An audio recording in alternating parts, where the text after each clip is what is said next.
তবে এখানে যদি ভালোবাসতে চাও, দেখে দেখে ভালোবাসো, খালি শুনে ভালোবাসলে হবে না। আমরা যারা ভালোবাসতে চাই, নবীর প্রতি কেমন ভালোবাসা থাকবে, নবীকে আল্লাহর পরাপরি যেভাবে আল্লাহ ভালোবাসতে বলেছেন শুনে নেন। যদি আপনি আলিফের ভালোবাসাটা দেখাইতে চান, যদি আপনি আলিফ থেকে ইয়া পর্যন্ত ভালোবাসা দেখাইতে চান, আল্লাহ বলেন কোন দিক দিয়ে আমার নবীর ভালোবাসা কমতি করতে পারবা না। আলিফকে টান দিলে আমার নবী আহমদ, বাকে যদি টান দেন আমার নবী বাশির, তাকে টান দিলে আমার নবী তাবি, তাকি হচ্ছে মুত্তাকি, সবথেকে বড় মুত্তাকি। সাকে টান দিলে আমার নবী সাকিয়ে কাউসার, যিনি কাউসারের পানি পান করাইবেন। জিমকে টান দিলে আমার নবী হলেন জামিল, সব থেকে অধিক সুন্দর। হাকে টান দিবেন আমার নবী হামিদ। আপনি যদি খকে টান দিবেন, নবী হলেন খাতামান নবীন। নবী বলেন আদা খাতামান নবীন লা নবিয়্যা বাদা, আমি হলাম সর্বশেষ নবী, আমার পরে আর কোন নবী আসবে না। আপনি যদি দালকে টান দেন, আমার নবী হলেন দাইয়ান ইলাল্লাহ, দুনিয়াতে বড় দায়ী ছিলেন, দাওয়াতের মেহনত সব থেকে বেশি করেছেন। জালকে যদি টান দেন, আমার নবী জাকি, সব থেকে বড় মেধাবী বা বুদ্ধিমান। রকে টান দিবেন, আমার নবী হলেন রহমত, ওয়া মা আরসালনাকা ইল্লা রাহমাতুল লিল আলামিন। আমার নবী গাছের জন্য রহমত, আমার নবী মাছের জন্য রহমত, আমার নবী পানির জন্য রহমত, আমার নবী মানুষের জন্য রহমত, আমার নবী সকল দিক দিয়ে রহমত। আপনি যদি ঝাঁকে টান দেবেন, আমার নবী জাহিরুল জান্নাহ, দুনিয়া থেকে মেরাজের রজনীতে জান্নাত ভ্রমণ করনেওয়ালা। আপনি সিনকে টান দিবেন, আমার নবী সাকিব, মানে সব থেকে ধ্রুব তারা। আপনি যদি কার সিনকে টান দেন, আমার নবী শাফিউল মুজলিমিন। হাসরের ময়দানে যেদিন কেউ শাফাত করতে পারবে না, সেই কঠিন মাহশরের ময়দানে আপনি আমি উম্মত বলে নবী বলে কাঁদবো, আল্লাহ বলে কাঁদবো, আর আমার নবী ইয়া হাব উম্মতি উম্মতি বলে কাঁদবেন। আমার নবী হলেন শাফিউল মুজলিমিন। আপনি যদি কাল সটকে টান দেন, আমার নবী সফিউল্লাহ। আপনি যদি কাল দোয়াতকে টান দেন, আমার নবী হলেন দমির। আপনি যদি কাল তকে টান দেন, আমার নবী হলেন তৈয়ব তাহের। আপনি যদি তয় সত্তা মানে অধিক সত্তা, তাকে বলা হয় তাহের। আপনি যদি কাল জকে টান দেন, আমার নবী হলেন লাইসা জুলুম ওয়াল বাতিল, জুলুম এবং অন্ধকারকে নিভায় দেওয়ার জন্য এসেছেন। আপনি যদি কাল আইনকে টান দেন, আমার নবী আবেদ। আপনি যদি কাল গাইনকে টান দেন, আমার নবী হলেন গুয়ুর। নবী বলেন আনা গুয়ুরুম মিনহুম, আমি হলাম তোমাদের মধ্যে সব থেকে বড় আত্মমর্যাদা করনেওয়ালা। আপনি গাইনকে টান দেন, আপনি যদি কাল লামকে টান দেন, নবী বলেন আনা লাইমুশ শয়তান, আমি হলাম শয়তানকে বড় নিন্দা করনেওয়ালা। আপনি মিমকে টান দিবেন, আমার নবী মুহাম্মদ, আমার নবী মানসুর, আমার নবী মুদ্দাসসির, আমার নবী মুস্তাফা। আপনি এভাবে নুনকে টান দিবেন, আমার নবী হলো নাজির। আপনি ওয়াকে টান দিবেন, আমার নবী হলেন ওয়াকিল। এইভাবে টান দিতে যদি ইয়া পর্যন্ত আসেন, আমার আল্লাহ কত সুন্দর করে বলেন ইয়াসিন।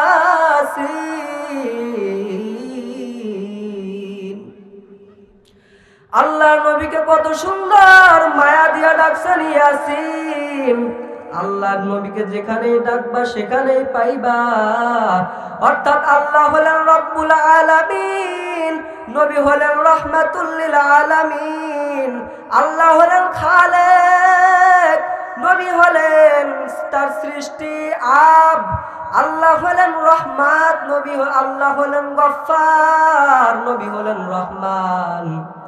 ও মুসলমান, আল্লাহ হলেন রব, বান্দা হলেন আব। অর্থাৎ যেখানেই যাবেন আমার আল্লাহ এবং আমার নবীর কখনো কোনো জায়গায় সম্মান নষ্ট হওয়ার জন্য বলা হয় নাই। ও মুসলমান ইমানদার, সামনে আগাইতে হবে রে ভাই। আমি যে কালামুল্লাহ শরীফের ভেতর তেলাওয়াত করলাম, এই সমস্ত কথাগুলো যদি আজকে সমাজে উপস্থাপন করতে হয়, অনেকের মন ব্যাগ্রা বিক্রি হয়। অতএব ইমানদারের কথা, ইমানদার কখনো ভয় পায় না, পিছু টান দেয় না। ইমানদার যেখানে আছে সেখানেই থাকবে। ইমানদারকে কেউ কখনো ধ্বংস বানাইতে পারবে না, গোমরাও বানাইতে পারবে না। তবে হ্যাঁ, কিছু কিছু মুনাফিকের কারণে ইমানদারদের স্বভাব চরিত্র বল নষ্ট হয়ে যায়, ঠিক কিনা?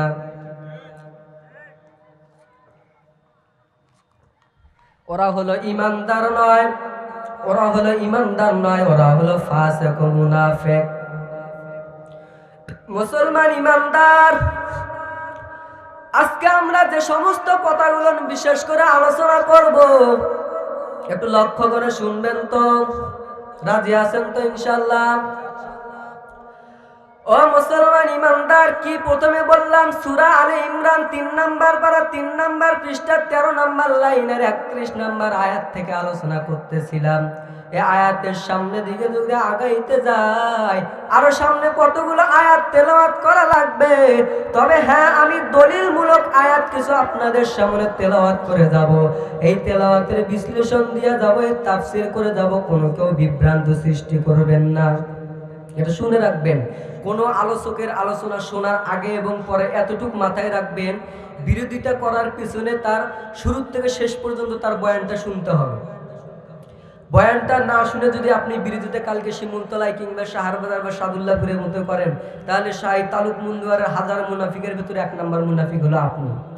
আমার যদি কোনো ভুল থাকে ভুল ধরায় দিবেন, ভুল না থাকলে কি করবেন? মেনে নিবেন। এটাই তো নাকি? হ্যাঁ, আপনারা চান এই দেশে কোরআনের রাজ কায়েম হোক, এমনটা চান? কারা কারা চান না? হাত তুলেন তো। চান না আপনারা? হ্যাঁ, হাত তুললেন যে? বলছি, আপনারা কারা কারা চান না? হাত তুলেন তো। আসলে কি আপনার কোরআনের রাজ কায়েম চান? কারা কারা চান একটু দেখেন তো। লিল্লাহে তাকবীর। আরেকটু বলে লিল্লাহে তাকবীর। যে আওয়াজটা দিলেন, মনে হয় যে রাজ কায়েম শুধু আমাদের গাইবান্ধা হবে, বাংলাদেশে হবে না। বাংলাদেশে রাজ কায়েম করতে চান? হ্যাঁ, এমন একটা রাজ কায়েম করতে চান আপনারা? তো এই রাজ কায়েম করার যুগের মন মানসিকতা থাকে, একটু আরেকটু হুঙ্কার দিয়ে বলেন তো, নারায়ে তাকবীর। হলো না? আরেকটু বলেন, নারায়ে তাকবীর। এইবার এমন ভাবে বলবেন, জীবনে এত জোরে আপনার বয়সে কোনোদিন বলেনই নাই, এইরকম একটা জোর দিতে পারবেন না। আমি অনেক কষ্ট করে আলোচনাগুলো সংগ্রহ করছি। প্রত্যেকটা আয়াতের আয়াত নাম্বার, পারা নাম্বার, রুকু নাম্বার, পৃষ্ঠা নাম্বার, তাফসীর কারকের নাম, সম্পূর্ণ দলিল দেব ইনশাআল্লাহ। কেউ বিভ্রান্তি সৃষ্টি করবেন না। পারবেন তো ইনশাআল্লাহ? দেখ কারা কারা পারবেন, একটু প্রস্তুত হন। নারায়ে তাকবীর। মনে হচ্ছে যে নির্বাচনে এর থেকে আরো জোরে বলবেন। গলার সাউন্ড এতটুকু, এমন ভাবে বলবেন, বলছি জীবনে যা বলেন নাই এইরকম মন মানসিকতা নিয়ে আমার জীবনে সব থেকে বড় আওয়াজটা এখানে দেব, বরত্বের আওয়াজ। নারায়ে তাকবীর। এইবার একটু মনে হচ্ছে যে পুরুষ পুরুষ ভাব। দেখি তো, পুরুষ পুরুষ ভাব তো এখানে মনে হলো। দেখি এখন এই পুরুষত্ব ভাবটা কি দেশে থাকে, না ঘরে থাকে, না রাষ্ট্রে থাকে, না মহিলার হাতে থাকে? পুরুষত্ব ভাবটা দেখি এখন। ও মুসলমান ইমানদার, আল্লাহর গোলাম, ভালো করে কথাগুলো খেয়াল করে শুনবেন। অনেকে জানি আমার বয়ানটা শুধু শোনার জন্য অনেক সিপাই সাপাই রেডি হয়ে আছেন, কারণ দীর্ঘ 2-3 মাস ধরে এই মাহফিলটার পিছনে অনেক মেহনত এবং অনেক বিরোধিতা চলতেছে। একদিকে মেহনত, অন্যদিকে বিরোধিতা। মেহনতের হালটাই কম, বিরোধিতার হালটাই বেশি। ও মুসলমান ইমানদার, আল্লাহর গোলাম, আপনি যদি পুরুষত্ব দেখাইতে চান, শুধু এখানে না, ঘরে, শুধু এখানে ঘরে দেখা লাগবে না। ঘরে দেখাইয়া কি আপনি পুরুষ শুধু ঘরে না, বাহিরেও দেখা লাগবে, সমাজে লাগবে না? সমাজে দেখাইতে গেলে আপনার ওয়ার্ডেও দেখার লাগবে, ওয়ার্ডে দেখাইতে গেলে আপনার ইউনিয়ন, আপনার থানা, আপনার সদর, আপনার উপজেলা, আপনার বিভাগ, আপনার জেলা, সম্পূর্ণ জায়গায় ক্ষমতা দেখার লাগবে। কেমন ক্ষমতা দেখাইতে চান দেখি তো। এই যে আগামী দিন নির্বাচন আসতেছে, মুসলমান ইমানদার ভালো করে শুনে নাও। এ মুসলমান, এই দেশটা যদি কোরআন দিয়ে চলতে হয়, কোরআনের রাজ কায়েম আপনারা চান তো? কোরআনের রাজ যদি কায়েম করতে চান, আপনারা কিসের পুরুষ? পুরুষ নামে তো আপনারা কাপুরুষ। আপনাদের নাকের ডগায় বসে, আপনাদের চা খেয়ে, আপনাদের বাড়িতে এসে, আপনার কাছে স্থান নিয়ে, আপনার কাছে মোবাইলে যোগাযোগ করে, আপনার নেত্রীর জন্য যদি আপনি উপরে ওঠানোর জন্য, দেশটা যদি কাল জাহান্নামের তক্তা বানানোর জন্য প্রস্তুত নিতে পারেন, আপনি তো পুরুষ না, আপনি পুরুষ নামের কাপুরুষ। এ মুসলমান ইমানদার শুনে নাও, আপনি যদি কাল পুরুষত্ব দেখাইতে চান, আপনার কি করতে হবে, কোথায় যাইতে হবে? আল্লাহ পাক রব্বুল আলামিন রাষ্ট্রে তো এমনটা দেখাইতে চান। অতীতে তো আমরা দেখেছি, এই রাষ্ট্রে তো আমরা জিয়ার শাসন দেখেছি, এই রাষ্ট্রে তো আমরা মুজিবের শাসন দেখেছি। এ মুসলমান, এই রাষ্ট্রে তো আমরা চাচার শাসন দেখেছি, আমরা তো আপাকে দেখলাম, আমরা তো বুবুকে দেখলাম, আমরা তো চাচাকে দেখলাম, আমরা তো বাবাকে দেখলাম। এখন দেখা বাকি আছে কি? বুঝলেন কিছু আমার কথা? এখন দেখা বাকি আছে কি? ইসলাম শুধু কি এই প্যান্ডেলে হবে না, পুরো কোরআনের ময়দান সারা বাংলাদেশে হবে না সারা বিশ্বে হবে? ও মুসলমান ইমানদার, আপনারা এখান থেকে শুরু করে নয়, আপনাদের বাড়ি পর্যন্ত কারা নেতামি করবে? আল্লাহ তাআলা বলেন, পুরুষদের নেতামি যেখানে থাকে না, সেখানে আমি গুমরা বানিয়ে দেই, সেখানে আযাব দিয়ে দেই, সেখানে গজব দিয়ে দেই। আপনার বাড়িতে যদি আপনার মহিলা আপনার উপর দিয়ে কথা বলে, বলবেন যে ওই বাড়িতে ভেজাল। আপনি তো তার সঠিক পুরুষ হতে পারলাম না, সংসার চালান আপনি, আপনার বিবি বাল বাচ্চার পোশাক পরিধান করে নেন আপনি, খাদ্য বস্ত্র বাসস্থান স্বাস্থ্য চিকিৎসার ব্যবস্থা নেন আপনি, আপনার উপর থেকে যদি আপনার বিবি কথা বলে আপনি মেনে নিবেন? এই ৯৬% মুসলমানের দেশে যদি কাল মুসলমানের রাষ্ট্র ক্ষমতা না যায়, বাতিল না যায়, আপনি মেনে নিবেন? নিবেন তো? হ্যাঁ নিবেন? জোরে কর না, নিবেন? এ মুসলমান ইমানদার, আল্লাহ পাক রব্বুল আলামিন দেখেন, শুধু এখানে সংসার থেকে, রান্নাঘর থেকে শুরু করে সংসদ ভবন পর্যন্ত কারা রাষ্ট্র ক্ষমতা যাবে, কারা দেশ পরিচালনা করবে, তাদের ব্যাপারে কিছু আয়াতে কারিম কোরআনে নাই? আছে না নাই?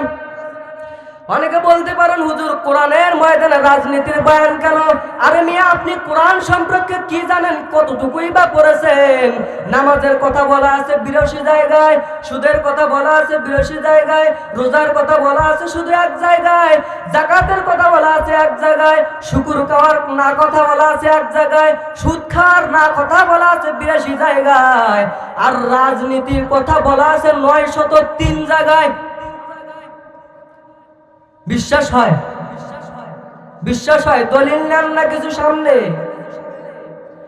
যারা বলে কোরআনে কোনো রাজনীতি নাই, কোরআনের সাথে কোনো রাজনীতির সম্পর্ক নাই, গত এক ফেসিস আমলের সরকার এক দল পতন হয়ে যাওয়ার পর আরেক দল যারা ঘুতাঘুতি করতেছে, যারা রাষ্ট্র ক্ষমতায় আসার জন্য দলাদলি করতেছে, এরা তো বলেই ফেলছে কোরআনের সাথে কোনো রাজনীতির সম্পর্ক নাই। একথা তো শুধু তারাই বলেন, তারা যে বলবে, নবীজি তো বলেই গেছেন। আন মুআয ইবনে জাবাল রাদিয়াল্লাহু তাআলা আনহু قال النبي صلى الله عليه وسلم আলা ইন্নাল কিতাবা ওয়া সুলতানা ফালা ইফতারিকান। হে মুআয ইবনে মুআয রাদিয়াল্লাহু তাআলা শুনে নাও, এমন একদিন আসবে তারা বলবে কোরআনের সাথে কোনো রাজনীতির সম্পর্ক। এই রকম নেতা তো আমাদের দেশে অনেকের ঘরে ঘরে আছে না নাই? কাজের অংশে আল্লাহ বলেন ইন্নামা, মানে নিশ্চয়, এটা হরফে মুশাব্বাবিল ফাইলের কথা বলেছেন। নিশ্চয় তারা আমার কোরআনের আমার এই মসজিদকে শাসন করবে, তাদেরকে ৫টা জিনিস তাদেরকে রাখা লাগবে। এক নাম্বার হলো ইন্নামা, নিশ্চয়, ইয়ামুরু মাসাজিদাল্লাহি মান আমানা বিল্লাহ। এক নাম্বার আল্লাহর উপর ঈমান রাখা লাগবে। দুই নাম্বার ওয়াল ইয়াউমিল আখিরি, আখিরাতের প্রতি ঈমান রাখবে। ওয়াল ইয়াউমিল আখিরি আকামুস সালাত, নামাজ প্রতিষ্ঠা করা লাগবে, নামাজ পড়া লাগবে এমনটা বলা হয় না, নামাজ প্রতিষ্ঠা করার কথা বলা হয়েছে।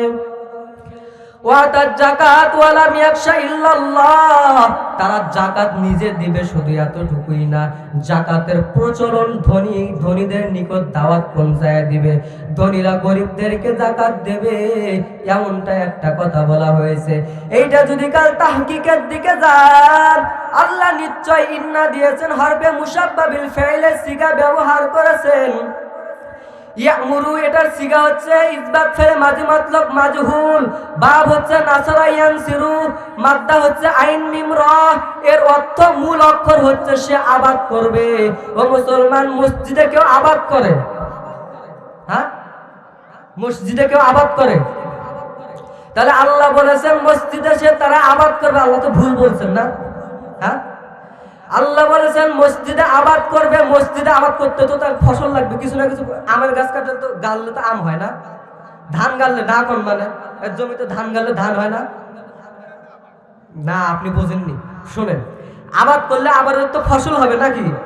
ধান রোপণ করলে তার বিনিময় কি? ধান হয়। এক প্যাকেট ধান রোপণ করলে 20 মণ ধান হয়, তাই না?